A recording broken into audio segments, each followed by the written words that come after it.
Olá, seja muito bem-vindo a mais um episódio do nosso Planeta Campo Talks. Eu sou Maruza Trevisan e hoje a gente vai conhecer uma iniciativa que tem transformado o agro ali em Mato Grosso, nos biomas do Cerrado e Amazônia. Para isso, olha só quem está comigo hoje, é o Richard Smith. Ele que é diretor executivo do Instituto PCI, que é Produzir, Conservar e Incluir. Richard, seja muito bem-vindo, viu? Uma honra tê-lo aqui em nosso podcast, nossos estúdios aqui do Canal Rural hoje. Obrigado, Maruza. Para mim é um prazer. Eu agradeço muito pelo convite, pela oportunidade de falar um pouco dessa iniciativa do PCI, né? Produzir, Conservar e Incluir, que o nome já diz muito, né? Mas tem uma série de iniciativas e coisas muito interessantes que a gente tem feito lá em Mato Grosso. Pois é, a gente quer começar esse bate-papo justamente conhecendo, né, o Instituto, como é que ele tem trabalhado aí a sustentabilidade nesses biomas, o Cerrado, também a Amazônia ali do estado de Mato Grosso, e também conhecer um pouquinho do Richard, né? Vamos começar contigo, então, né? Quem que é o Richard Smith? Você que é formado em Engenharia Sanitária e Ambiental, é isso mesmo? Isso. E como é que você foi parar aí no Instituto também? Conta um pouquinho sobre a sua trajetória profissional para a gente. Tá, joia. Bom, realmente, né, a minha formação é de engenheiro sanitarista e ambiental.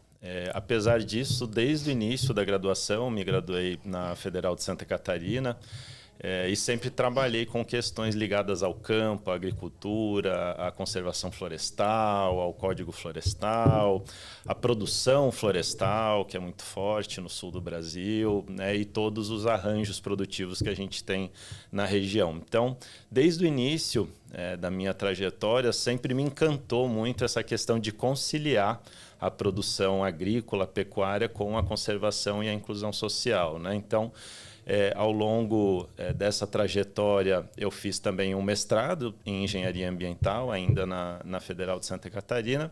E depois do mestrado, eu tive a oportunidade de trabalhar nos Jogos Olímpicos do Rio, em 2016. E nos Jogos Olímpicos eu fiquei responsável por uma iniciativa que se chamava Rio Food Vision, né, ou Rio Alimentação Sustentável, que era uma iniciativa de mais de 30 atores buscando levar uma comida produzida de forma responsável e sustentável para os Jogos Olímpicos. Então, para atletas, jornalistas, todo conjunto de pessoas que fazem os Jogos Olímpicos acontecerem. Olha, né? que interessante. E E até aí... saber sobre esse desafio. Foi incrível, foi incrível. A gente tinha uma meta assim de entregar milhões de refeições num espaço de tempo muito curto, né? Então, um desafio logístico enorme, uma série de desafios em todas as cadeias produtivas. Esses alimentos vindos de onde? Esse que era o desafio, né? Uhum. Porque do ponto de vista da sustentabilidade, quanto mais local for a produção, melhor, né? Você tem menos emissões para o alimento chegar até o local, você fortalece as cadeias produtivas que estão ali próximas ao Rio, no caso dos jogos, né? Próximas ao Rio de Janeiro. Mas, por outro lado, o Rio de Janeiro ou a zona rural do Rio de Janeiro não consegue produzir tudo aquilo que é consumido nos jogos, né? Então, é um equilíbrio, né, entre fortalecer principalmente a agricultura familiar local, né? Então a gente trabalhou muito ali com cooperativas, associações para fortalecer essas cadeias produtivas de pequenos produtores para fornecer os alimentos para os jogos, mas também fomos buscar alimentos como a carne, né, o boi, em estados como o próprio Mato Grosso, né, ou o interior de São Paulo, que também é muito forte na pecuária, né, a parte do pescado. A gente acabou vendo que, na época, no Brasil, ainda não existia uma cadeia de pescado bem estruturada, então o pescado teve que vir de outras regiões, como Chile, por exemplo, e assim por diante. Então, acho que foi o primeiro desafio profissional onde eu realmente comecei a me aprofundar em como funcionava a produção agrícola, agropecuária no Brasil e como é desafiador, né, você conciliar uma produção em escala com critérios socioambientais, né? Porque muitas vezes a comida, o produto certificado, ele tem um custo maior. E aí a gente tinha lá, né, que eram chamadas as caterings, né, que são os restaurantes responsáveis por servir esses alimentos, eram empresas que tinha o objetivo de lucro. Então, quanto mais barato eles comprassem os alimentos, maior era o lucro da operação. Então, a gente tinha esse desafio de equilibrar, né? Um alimento que tivesse origem comprovada, que tivesse uma produção responsável, mas que, ao mesmo tempo, atendesse à viabilidade econômica. E não passasse um preço muito alto também para o consumidor, né? Exato, exato. E de lá para cá? E de lá para cá, logo depois dos jogos, eu comecei a trabalhar na estratégia PCI, na época representando um fundo ambiental americano, chamado EDF, Environmental Defense Fund. Trabalhei como consultor dessa organização durante alguns anos, já na iniciativa PCI. E hoje está como diretor executivo. Exato. Muito bom. Agora vamos falar um pouco então do Instituto. Você estava me contando que essa iniciativa, né, o PCI, ele existe desde 2015, é isso mesmo? E o Instituto, mais recente, 2023? É isso mesmo? Conta um pouquinho dessa história para gente, né? Da onde surgiu, como é que tá? Conta tudo pra gente sobre o PCI. Sim. O PCI, né, a sigla Produzir, Conservar e Incluir, como você falou, já existe desde 2015, que foi quando foi lançada a estratégia PCI. Né, o que é a estratégia PCI? A estratégia PCI ela é uma visão de futuro para o estado de Mato Grosso, que foi definida com uma construção participativa do governo estadual de Mato Grosso, a sociedade civil, setor privado e setor produtivo. Né? Então, foi um grande diálogo que aconteceu ali anteriormente à realização da COP21 em Paris, né? Que foi o evento da Organização das Nações Unidas que deu origem ao Acordo de Paris, né? Que rege os acordos climáticos globais até hoje. E Mato Grosso apresentou a PCI como sendo uma grande ambição do Estado em aumentar a sua produção agrícola, né? Então cumprindo com o seu papel de produção de alimentos no Brasil e no mundo, mas também com um potencial de redução das emissões muito grande. E como você faz isso? Reduzindo o desmatamento, sobretudo o desmatamento ilegal, que ainda responde pela maior parte do desmatamento que acontece não só no estado de Mato Grosso, mas em todo o Brasil, e ampliando a produção em regiões que a gente considera que são áreas degradadas, principalmente de pastagem. Né? Então, tanto Mato Grosso quanto o Brasil têm áreas enormes ainda que podem ser melhor aproveitadas, seja por uma pecuária com mais tecnologia, com recuperação de pastagem, né? Ou seja, com mais cabeças de gado por hectare, como também fazendo uma transição de uma pastagem degradada para uma produção de grãos, um sistema que a gente chama ILPF, onde você faz a combinação de lavoura, pecuária e floresta. Enfim, tem uma série de possibilidades que a tecnologia permite que a gente consiga produzir em áreas que vieram a se tornar degradadas, mas que continuam tendo um potencial produtivo desde que sejam implementadas as tecnologias corretas. A iniciativa, então, como você colocou aqui, ela surgiu ali da COP21 em Paris, então acredito que de lá para cá haja alguma transformação já no estado de Mato Grosso, né, por conta desse programa. O que a gente pode colocar aqui para o nosso público de exemplos de resultados, o que tem sido feito, então, para mudar esse cenário, né, para produzir com responsabilidade, né, diminuir o desmatamento e tudo mais? Sim.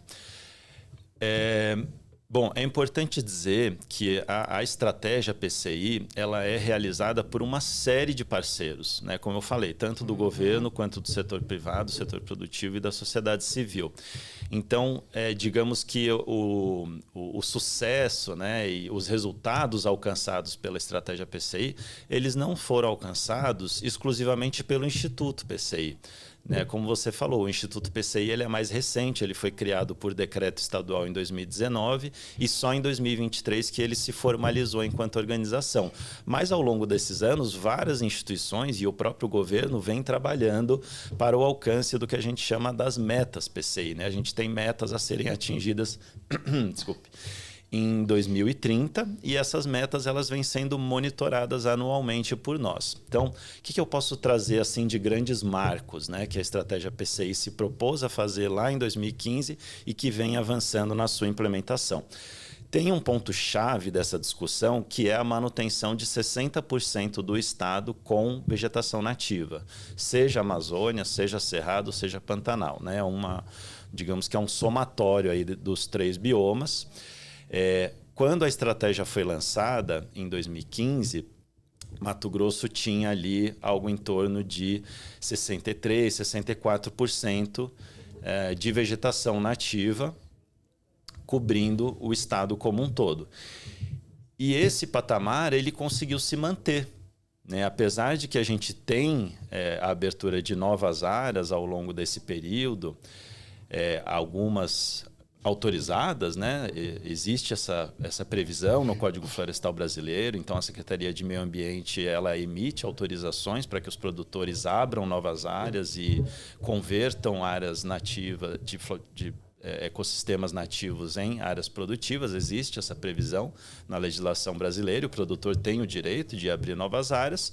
Por outro lado, é aquilo que eu falei, a gente tem uma quantidade imensa de áreas degradadas que podem ser ocupadas pela agricultura e pela pecuária e que podem aumentar essa produção, com o trabalho que os pecuaristas vêm desenvolvendo no estado. A gente vai falar, inclusive, sobre o Passaporte Verde, né? Que é uma iniciativa que promove a pecuária sustentável ali no estado de Mato Grosso. Vamos falar um pouquinho mais sobre o Instituto, como é que ele faz essa articulação, né? Você colocou aqui no nosso primeiro bloco, que envolve muitas empresas, entidades, sociedade civil, né? Setor público, privado. Conta um pouquinho como é que funciona essa articulação entre todos. Legal.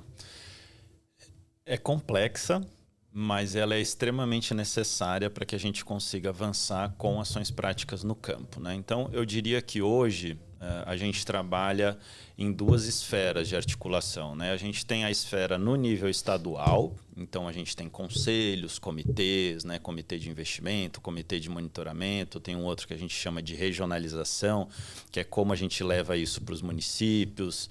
Então, a gente tem diversos conselhos e comitês com a participação de lideranças, de representantes de todos esses setores. Então, no âmbito desses conselhos e comitês, a gente traz ideias, coloca projetos, debate orçamento, estratégia de captação de recurso, ideias. E esses comitês e conselhos, eles orientam esses projetos, essas ideias, e nós temos a figura de um conselho de administração que é deliberativo. Então, tudo que eu penso em fazer, né, ou que as organizações parceiras pensam em fazer em parceria, a gente passa por um conselho composto por essas representações, né, do setor privado, setor produtivo, sociedade civil e governo estadual. Então, as ações, ao passarem por esse conselho, elas necessariamente têm a orientação e até os interesses de todos esses setores, né? Então, tudo que o Instituto PCI faz, que a estratégia PCI vem fazendo ao longo dos anos, é nesse ambiente de consenso, né? Então, o que o Estado, o setor produtivo, o setor privado e a sociedade civil concordam? É isso aqui? Então vamos nesse caminho. Mas nisso aqui a gente não concorda. Bom, tudo bem. Tem outros espaços de diálogo para debater, para discutir, né, assuntos que não são de concordância de todos os setores. Mas na estratégia PCI, a atuação do Instituto PCI, ela acontece dentro desse espaço de diálogo e consenso. Se tiver o consenso, a gente vai atrás, né, de efetivar. Exato. Vamos falar um pouquinho do Passaporte Verde também, porque o Instituto ele assinou, né, com o IMAC, que é liderado pelo Caio Penido, que a gente conhece muito bem aqui no Canal Rural. Né, a gente conhece muito bem a história dele também, tudo que ele faz ali, principalmente pelo estado de Mato Grosso. E é um programa que acaba promovendo a pecuária sustentável. Exato. Ali no MT, né? Fala um pouquinho sobre essa parceria entre vocês. Ótimo. Bom, o programa Passaporte Verde, ele vem como uma oportunidade de implementação no nível municipal e no nível da fazenda, né? Então, no âmbito da atuação do Instituto PCI, além dessa esfera estadual que eu comentei, a gente tem uma atuação no nível municipal, que nós chamamos de Pactos PCI. Então, são aqueles municípios onde a gente tem um grupo de governança, a gente tem ações, tem projetos acontecendo no chão. E esses Pactos PCI também têm a representação de lideranças do setor produtivo, privado, sociedade civil e do governo local. Dentro desses espaços dos pactos PCI, a gente pretende iniciar a implementação desse programa Passaporte Verde, né? O programa Passaporte Verde, como você falou, é liderado pelo IMAC, né? Com a presidência do Caio e a diretora Paula. E a ideia do Passaporte Verde é que a gente tenha uma pecuária cada vez melhor no estado de Mato Grosso. E o que é uma pecuária melhor? É uma pecuária que produz mais, em menos espaço, com mais sustentabilidade e que oferece uma carne com maior qualidade aos consumidores. E, muito importante, que também consiga promover a inclusão social, né? Porque quem faz a pecuária são pessoas, são pecuaristas. E a maior parte da cadeia da pecuária, ela acontece em pequenas propriedades, pequenas e médias, principalmente as pequenas, né, que é onde o bezerro geralmente nasce.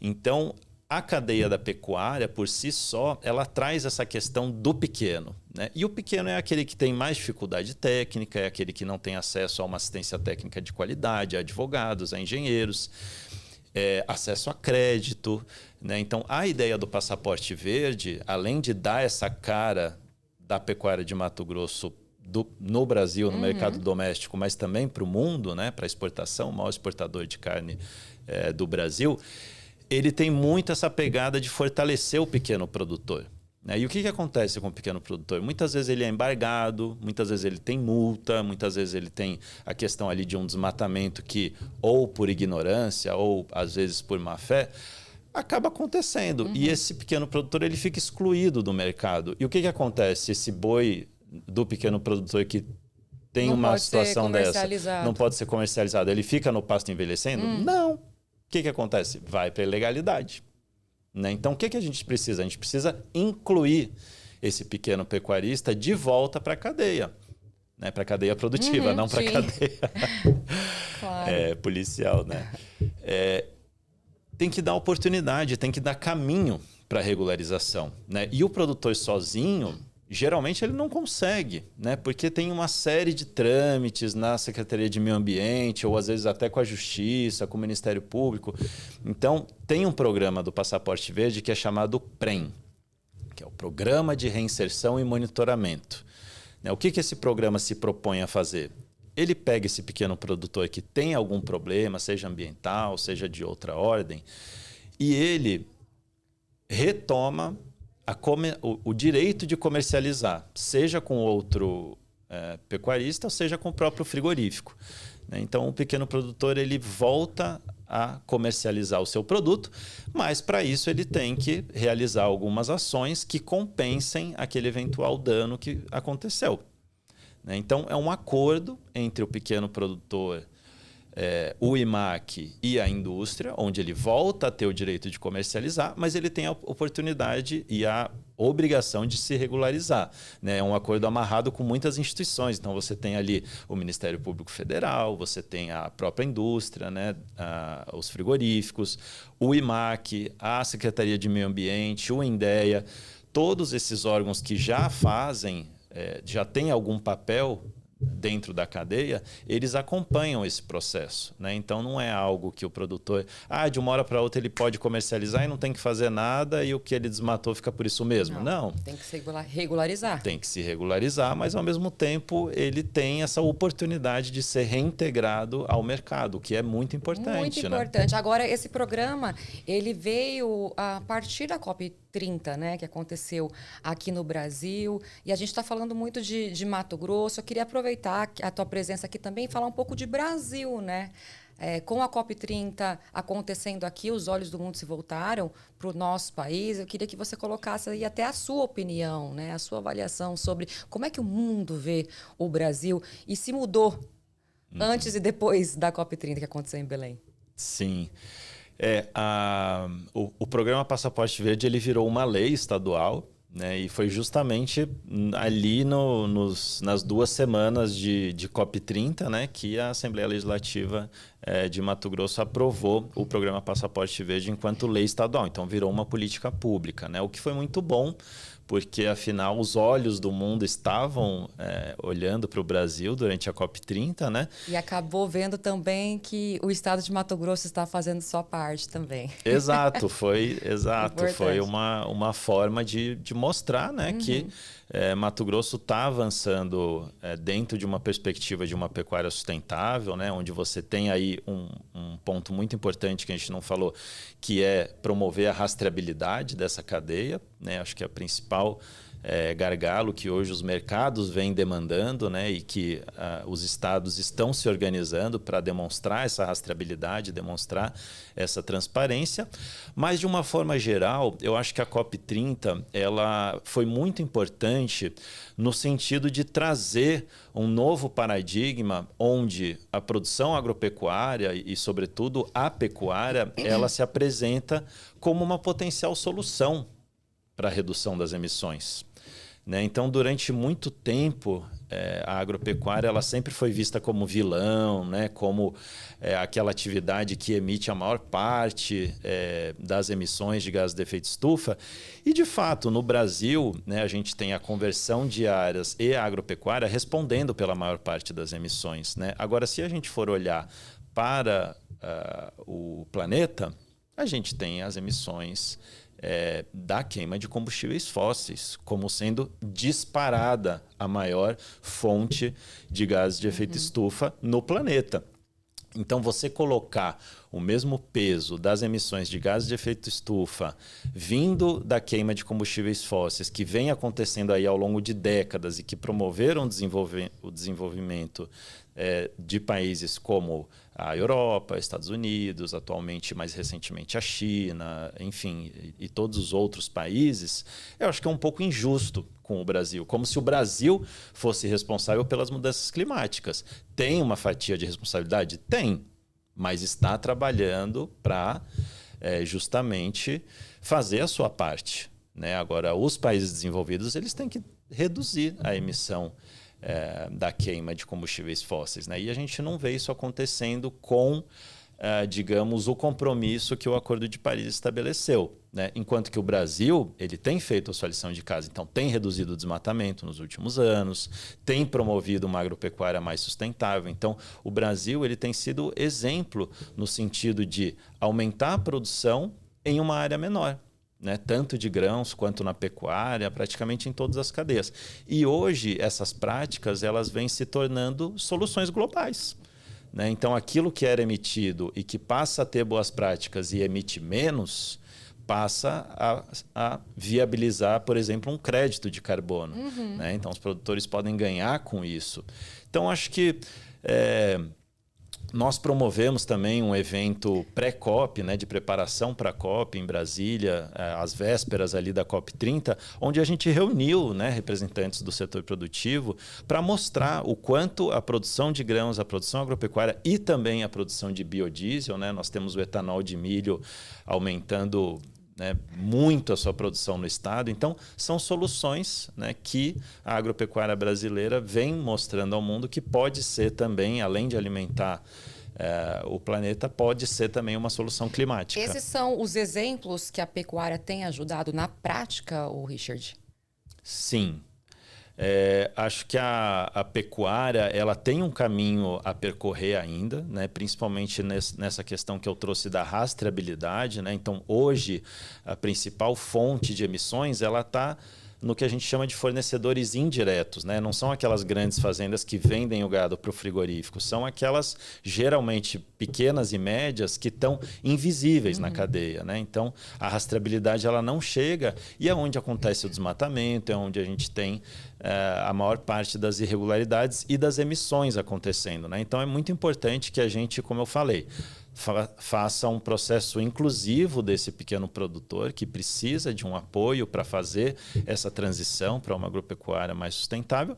E a gente tem que também se organizar para oferecer incentivos para os produtores que estão fazendo a coisa certa. Né? Então, mecanismos de pagamentos por serviços ambientais, mecanismos de remuneração via mercado de carbono, via crédito de carbono, eles já vêm se tornando realidade. Né? E a gente precisa dar escala. Hoje de incentivo?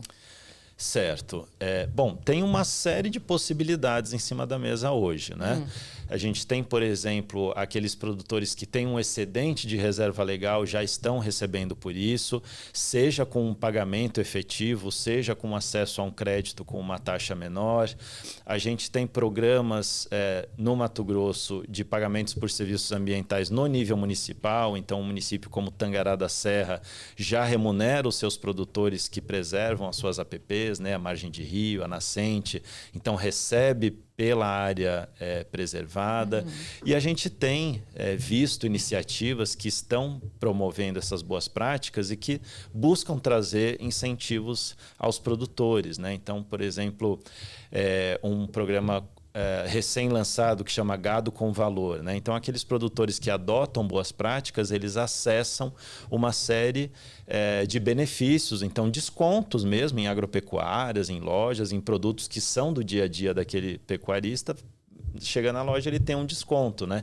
Então, são incentivos que a gente precisa promover, né? Não basta só fiscalizar e cobrar do produtor. A gente tem que mostrar para ele que a adoção de boas práticas ela pode também levar a remuneração, a incentivos. É importante para o meio ambiente, mas é importante para ele também, né? Exatamente. Isso é super importante. Agora, nosso bate-papo está chegando ao fim, Richard, mas antes eu queria que você falasse um pouquinho sobre a integração, né? Dá para integrar todo mundo? A gente falou aqui de agricultor familiar, né? Grande produtora, cadeias globais. Como integrar todo mundo? É um desafio. Eu acredito muito que é possível, né? Acho que Mato Grosso está num bom caminho. O Brasil como um todo, acredito que esteja num bom caminho. A gente tem ainda alguns desafios, né? Então, essas questões todas que a gente comentou ao longo aqui do nosso bate-papo, a cada ano apresentam-se novos desafios. Então, acho que o ponto que você tocou da inclusão social no Brasil ainda é um desafio. Então, Mato Grosso, por exemplo, a gente tem um agronegócio com muita prosperidade, né? O que a gente não vê com tanta força na agricultura familiar, por exemplo, né? Então, por que não esse pequeno produtor prosperar da mesma forma que o grande está prosperando, né? A gente tem alguns exemplos, por exemplo, em Santa Catarina, onde a gente vê pequenos produtores prosperando mais. Em outros países, né, a gente tem a agricultura familiar, de fato, prosperando para que isso seja também uma vitrine para as novas gerações, que é um dos grandes problemas que a gente tem hoje no campo, é essa questão da renovação, né, das futuras gerações que têm abandonado. Sim, o jovem não quer mais ficar. O jovem não quer mais ficar. Então, a única forma do jovem ficar familiar é da família prosperar. Sim. Tá vendo que tá dando certo, eu quero continuar com o negócio do meu pai. Exatamente, quero continuar, quero prosperar, quero trazer inovação, né? Acho que o jovem tem muito esse papel de trazer inovação. Então, o maior desafio que eu vejo atualmente, no estado de Mato Grosso especialmente, mas no Brasil como um todo, é a gente conseguir realmente incluir o pequeno produtor nesse ciclo de prosperidade, né? Porque a gente vê realmente a agropecuária prosperando, tem seus desafios, né? A gente tem médios produtores ali que ainda tem seus desafios de fluxo de caixa, tem safra boa, tem safra ruim. O preço da carne varia no mercado, então tem uma série de desafios, mas de uma forma geral a gente vê, né, o agronegócio prosperando no Brasil. Então, eu gostaria muito de ver a agricultura familiar prosperando dessa forma também e que a gente consiga equilibrar, né, porque a prosperidade do agronegócio nas próximas décadas ela vai depender diretamente da conservação.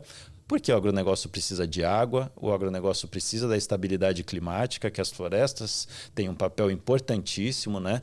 A agropecuária no Brasil ela sobrevive com base na chuva, né? Muito mais do que na irrigação. Então depende desses ciclos. Ou seja, precisa do clima. Precisa do clima. O produtor precisa ajudar a frear as mudanças climáticas, né? O aquecimento global, justamente porque é bom para ele mesmo, né? Por isso que ele tem feito aí também a sua parte. Exatamente. Richard, obrigada, viu, por estar aqui conosco hoje. Muito bacana o nosso bate-papo. Volte sempre, viu? É sempre muito bom a gente falar de iniciativas que fazem toda a diferença no campo. Obrigado, Maruza. Adorei esse bate-papo com você e espero voltar novamente. As portas estão sempre abertas. Muito obrigada. Obrigado. E o Planeta Campo Talks de hoje vai ficando por aqui. A gente volta na semana que vem. Obrigada pela companhia. Até o próximo episódio. Tchau.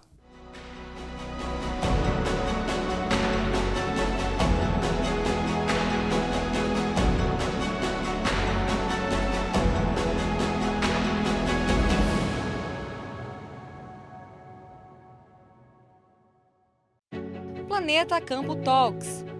Patrocínio JBS. A gente alimenta um futuro melhor. UPL. Reimaginando a sustentabilidade. Apoio Infinity. SLC Agrícola.